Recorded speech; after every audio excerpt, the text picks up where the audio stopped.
Sebagai desa pesisir, Desa Socorejo memiliki keberagaman dan kekayaan sumber daya alam yang melimpah di ekosistem darat dan lautnya. Terletak di Kecamatan Jenuh, Kabupaten Tuban, desa ini memiliki tanah yang mendukung dalam pertanian serta keanekaragaman hayati di sekitarnya. Tak hanya di darat saja, tetapi juga mencakup kehidupan laut yang melimpah di pesisir sekitarnya. Perpaduan antara kekayaan alam darat dan laut memberikan potensi besar bagi pengembangan berbagai sektor di Desa Socorejo ini. Bersama saya Ronak Indra dan segenap tim dari kelompok 3A Sistem Sumber Daya Alam dan Lingkungan, berikut laporannya. Berdasarkan letak astronomis, Desa Socorejo terletak pada 6 derajat 47 menit 15,96 detik lintang selatan dan 111 derajat 54 menit 15,357 detik bujur timur. Dengan luas 5.714 km persegi, terdiri dari 3 dusun, yaitu Dusun Soco, Boro, dan Karangdowo. Desa ini berbatasan dengan Laut Jawa pada bagian utara, Desa Temaji pada bagian timur, Desa Karangasem pada bagian selatan, dan Glondong Gede pada bagian barat. Pada aspek rona darat Desa Socorejo, terdapat beberapa aspek yang akan dibahas, meliputi neraca darat, neraca lahan, neraca air, neraca udara, vegetasi, neraca pertambangan batu bara dan mineral, ekosistem pesisir, geomorfologi laut, batimetri, oseanografi, sumber daya perikanan, dan pariwisata. Pada aspek neraca darat, terdapat beberapa faktor yang mempengaruhi, antara lain topografi, klimatologi, hidrologi, geologi, sumber daya mineral dan bahan galian, bencana alam, penggunaan lahan, studi, dan kebijakan pemerintah. Pertama, terkait dengan aspek topografi, kemiringan lereng di Desa Socorejo termasuk dalam kriteria landai, di mana dibuktikan pada peta rencana tata ruang wilayah Kabupaten Tuban pada Desa Socorejo tidak terdapat garis kontur yang menandakan bahwa topografi desa ini adalah landai. Tanpa adanya garis kontur pada peta, dapat disimpulkan bahwa desa ini memiliki topografi yang mudah untuk diakses dan memungkinkan untuk berbagai kegiatan pembangunan dan pemanfaatan lahan dengan lebih efektif. Selain itu, rata-rata ketinggian di wilayah pesisir Desa Socorejo berkisar antara 0 sampai 10 meter di atas permukaan air laut dengan tingkat kelerengan yang mendominasi yaitu sebesar 0 sampai 15%. Data klimatologi yang terkumpul menunjukkan bahwa curah hujan rata-rata di desa ini mencapai 38,56 mm per bulan.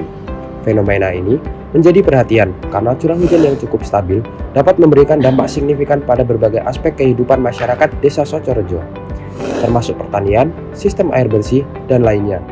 Penting untuk memahami bahwa rata-rata curah hujan ini bukan hanya sekedar angka statistik, tetapi juga menggambarkan pola iklim yang dapat mempengaruhi keberlanjutan ekosistem di Desa Socorejo. Selanjutnya, pada aspek geologi, jenis batuan desa ini didominasi oleh batuan kapur yang berwarna putih. Batuan ini dapat dilihat di sepanjang jalanan pada Desa Socorejo, terutama di Dusun Soco. Selain batuan kapur, terdapat jenis batuan lain yaitu batuan sedimen, aluvial, dan gamping. Kemudian, pada aspek hidrologi, pengaruhnya sangat signifikan karena adanya sejumlah sungai yang mengalir dan bermuara ke pantai utara Tuban, khususnya di sepanjang wilayah pesisir, seperti Pantai Semilir, Pantai Socorejo, dan juga Pantai Jimbaran. Kehadiran sungai-sungai ini tidak hanya mempengaruhi pola aliran air, tetapi juga berdampak pada karakteristik ekosistem perairan di sekitarnya, menciptakan hubungan yang kompleks antara aspek hidrologi dan keberlanjutan lingkungan di daerah tersebut.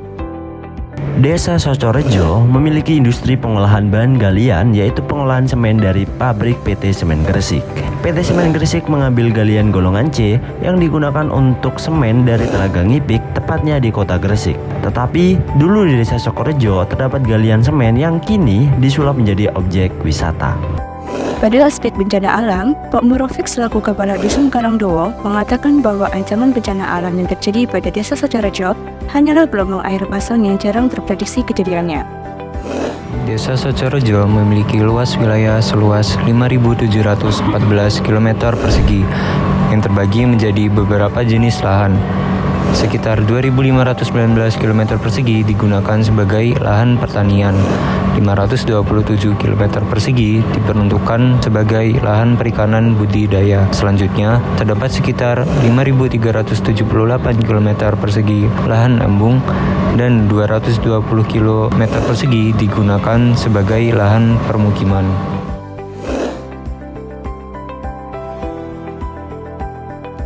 Sekarang saya berada di salah satu lahan pertanian desa Socorejo yang dikelola oleh penduduk setempat.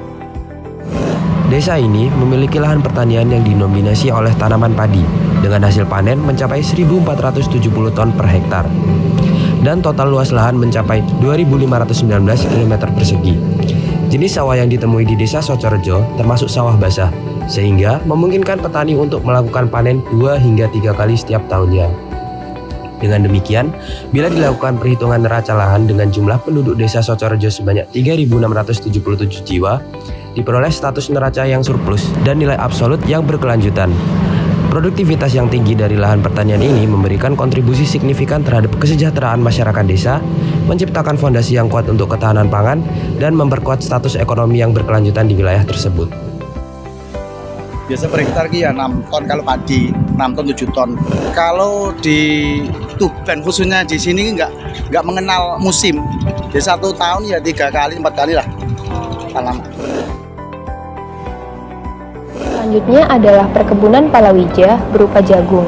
Tanaman palawija ini adalah tanaman semusim yang ditanam pada lahan kering, yaitu pada jenis tanah latosol seperti yang ada di desa Socorejo.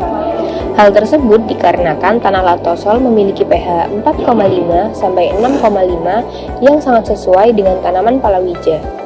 Tanaman jagung pada desa Socorejo ini memiliki hasil panen setiap tahunnya sebanyak 5 sampai 6 kuintal yang didapatkan berdasarkan hasil wawancara terhadap salah satu pemilik kebun jagung desa Soco, yaitu Bapak Imam.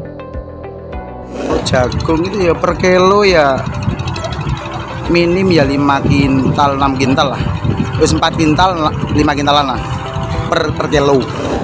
Nah, selain kebun jagung, terdapat juga tanaman mangga dan kebun pohon pisang di desa Socorejo, mulai dari Dusun Soco, Dusun Karangdowo, hingga Dusun Boro.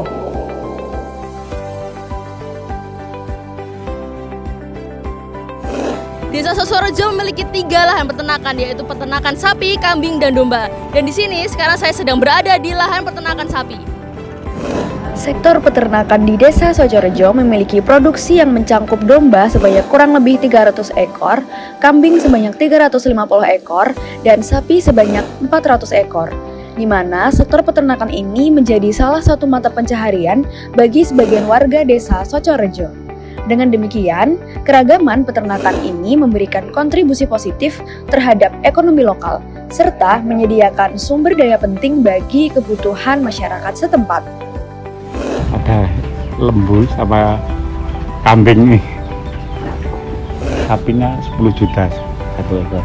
Kambing itu 2 juta. Kalau laki-laki ya 3 juta lebih. Di sini banyak ya Pak yang ternak gitu? Banyak di belakang, ya belakang juga ada, tapi orangnya enggak ada. Pada sektor perikanan darat, terdapat budidaya ikan lele dan mujair yang hasil dari budidaya tersebut dijual di sentral pasar ikan di daerah setempat.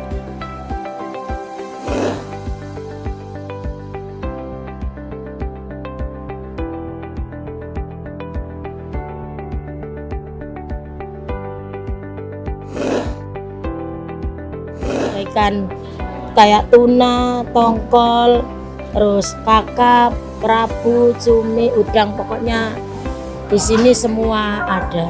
Tapi yang paling tinggi itu di sini ikan bawal. Itu nyampe 300-400. Terus lobster nyampe 600. 500-600 ya. Jadi teman-teman, saya di sini berada pada tambak udang, di mana jenis udangnya adalah udang fanami. Selain budidaya perikanan di air tawar, terdapat juga tambak udang dengan jenis udang fanami. Tambak udang ini berada terpisah dengan laut dikarenakan air laut yang tercemar oleh tumpahan limbah semen dari PT Semen Gresik.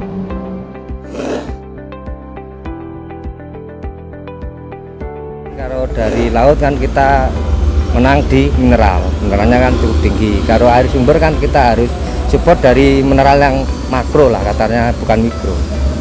Jadi support dari kapur-kapuran itu harus. Itu pun salinitasnya beda-beda. Makanya salinitas beda-beda dijadikan di kotaan itu jadi satu biar tujuannya tercampur, baru masuk petaan. Sebagai desa pesisir yang mayoritas sulit menemukan air bersih, Desa Socorejo memerlukan persediaan air yang diperlukan untuk memenuhi kebutuhan air penduduknya. Nah, di Desa Socorejo ini terdapat salah satu persediaan air yang disebut embung. Embung ini merupakan bangunan konservasi yang airnya berbentuk kolam dan biasanya untuk menampung air pada musim hujan. Kemudian, air itu dapat dimanfaatkan saat musim kemarau atau bisa juga saat di sana sedang kekurangan air. Namun, mayoritas penduduk menggunakan sumur bor untuk kehidupan sehari-hari dan irigasi pertanian. Selain embung, warga Desa Socorejo juga sudah terbiasa melakukan pengeboran mata air untuk mendapatkan air bersih dari tanah dengan kedalaman tertentu.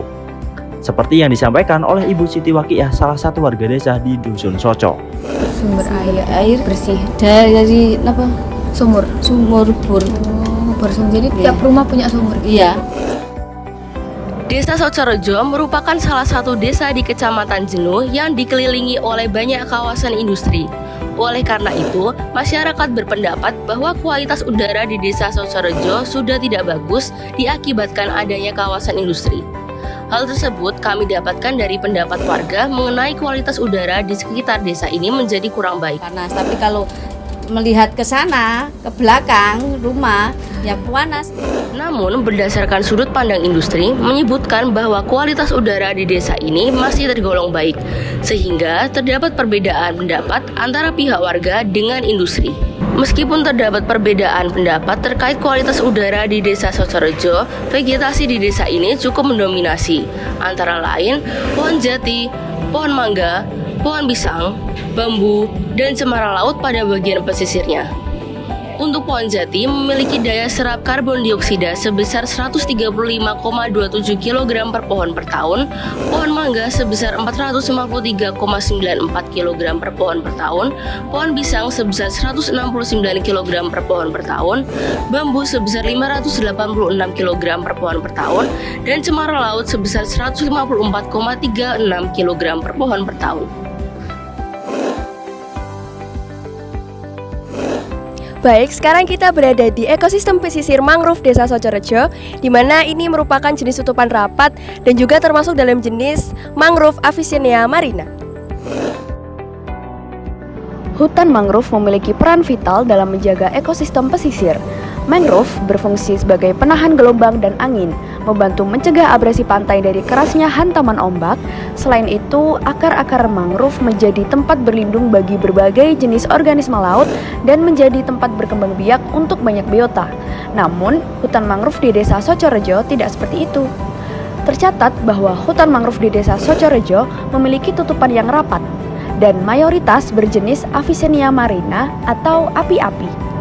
Berdasarkan hasil survei kami, yang menjadi permasalahan utama di hutan mangrove Desa Socorejo ini adalah mangrove di desa ini mempunyai kondisi yang buruk dengan keadaan beberapa mangrove tumbang meskipun memiliki tutupan yang rapat. Mangrove juga hanya terdapat di satu area di dekat jembatan Pantai Semilir dengan kondisi yang memprihatinkan. Selain hutan mangrove, Desa Socorejo juga terdapat terumbu karang pada daerah pesisirnya. Di Socorejo, jenis terumbu karangnya adalah batu karang. Namun, terumbu karang di desa ini memiliki kondisi yang buruk dan jarang. Selain terdapat hutan mangrove dan terumbu karang, daerah pesisir di desa ini terdapat pula padang lamun. Tetapi dengan kondisi yang buruk dan jarang dikarenakan tingkat kecerahan air laut yang keruh dan juga faktor dari semen yang bercampur dengan air laut, yang mana padang lamun memerlukan cahaya matahari untuk hidup. Berdasarkan sumber SSDP 3K, batimetri wilayah perairan Desa Socorejo ini tidak terlalu dalam dan cenderung dangkal, dengan kedalaman 5-7 meter. Geomorfologi lautnya terdiri dari substrat dasar laut yang ditemukan berupa pasir dengan daya serap yang lebih tinggi dan deposit pasir laut berupa sandbar dan riverbar. Meskipun berhadapan dengan Laut Jawa yang gelombang lautnya lebih ramah daripada Laut Selatan, wilayah pesisir Desa Socorejo sering terjadi gelombang pasang. Berdasarkan parameter fisik, Temperatur air laut cenderung hangat dan mencapai titik tertinggi pada bulan November dengan suhu mencapai 31 derajat Celcius dan titik terendah mencapai 28,5 derajat Celcius pada bulan Juli hingga Agustus. Air laut di desa ini memiliki tingkat kecerahan yang sedang dengan daya tembus cahaya matahari mencapai kedalaman 1 hingga 4 meter di bawah permukaan air laut. Menurut data RZWP3K, berdasarkan parameter kimianya, tingkat klorofil air laut di Desa Socorejo tinggi pada bulan Maret hingga Mei dan pada bulan Juli sedang.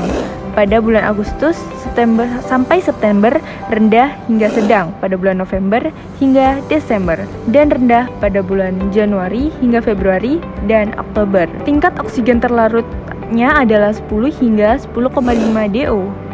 Tingkat salinitasnya 31 hingga 32 ppt dan tingkat keasaman atau pH air laut di desa ini adalah 8,5 dan tergolong asam tetapi masih tergolong baik.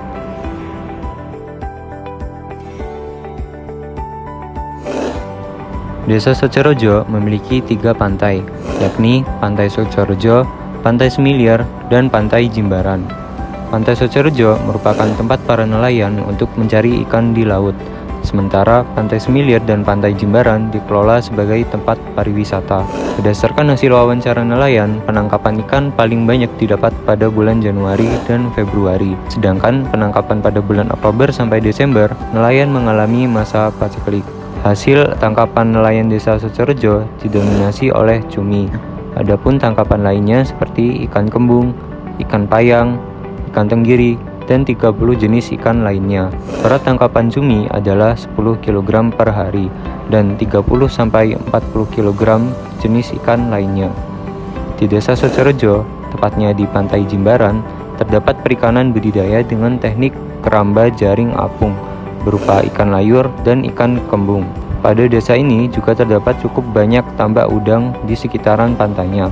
Tambak udang ini menggunakan air dari sumber bor karena air dari laut sudah tercemar limbah semen. Tambak udang ini menghasilkan kurang lebih 30 ton udang yang kemudian dijual melalui penjual. Jadi macam ikan itu bisa sampai 30-40 macam, cuman yang 50% itu dapatnya cumi, yang lainnya akan campur-campur aja itu. Jadi setiap ikan itu beda-beda harga. Jadi ada yang harga yang lebih murah itu dapatnya antara 40-50 kilo. Kalau bulan-bulan satu kan karena faktor ombak, sedangkan ikan itu kan tergantung dari faktor ombak sama arus. Kalau cuaca bagus, arus bagus itu dia tuh lebih mudah mencarinya. Jaring lapangan itu ya. Ada. Itu ikan apa Pak ya? Yang itu ikannya ikan kadang ikan Melayu, ikan kembung. Bulan 10, 11, 12 nih. Paceklik kalau nelayannya. Pantai Semilir dan Pantai Jimbaran dikelola oleh pemerintah Desa Socorejo sebagai tempat wisata karena arusnya yang tenang, gelombang air yang kecil, dan bibir pantai yang landai, sehingga aman untuk tempat wisata terutama untuk anak kecil. Di Pantai Semilir, pengunjung dapat menikmati keindahan pantai, wisata perahu, delman, dan perahu bebek air. Wisata perahu ini merupakan hasil kerjasama pemerintah desa dengan para nelayan, di mana perahu milik nelayan akan mengantarkan para wisatawan untuk berkeliling sekitar daerah pesisir hingga jembatan pelabuhan milik Semen Gresik. Nah, perahu ini biasanya berkeliling sampai sejauh 1 mil dari bibir pantai. Di pantai ini tidak terdapat pariwisata berupa snorkeling karena hal itu berbahaya akibat tumpahan semen dari PT Semen Gresik. Nah, bagaimana dengan Desa Socorejo ini? Menarik bukan? Selain kita dapat menikmati keindahan alam yang ada di sekitar, kita juga dapat mempelajari mengenai sumber daya alam yang tersedia di sini, baik darat maupun pesisir. Dan kita juga dapat lebih berpikir kritis mengenai lingkungan yang ada di sekitar sini. Saya Ronak Indra dan segenap tim dari kelompok 3A Sistem Sumber Daya Alam dan Lingkungan, pamit undur diri dan sampai jumpa di kesempatan selanjutnya.